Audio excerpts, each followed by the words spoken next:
Right, welcome back to the Dadskillz car channel for a very, very quick video. Now, a couple of weeks ago, I did a service on this 1.6 HDI and changing the fuel filter, I absolutely mullered these retaining clips on top of the fuel filter.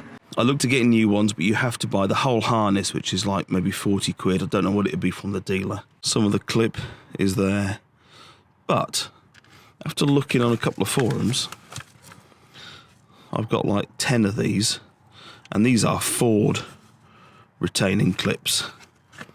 Guys on the forum said they should fit, and I've fitted one, and it seems to be perfect.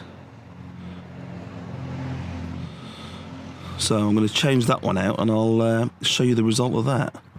Okay, so that one's off, and those...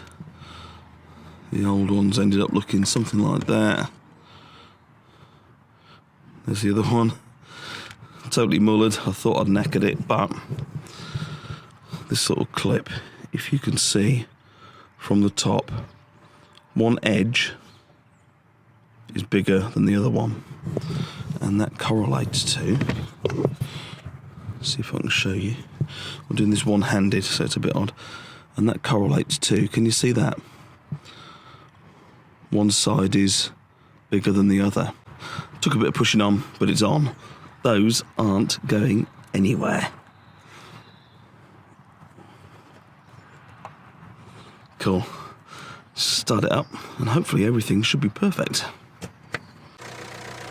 Perfect, there we go. Gave that a couple of pumps, just to be sure. We primed okay. They are not going anywhere. So there we go.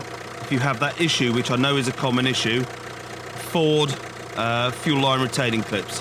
That's what you need. Right, see you again.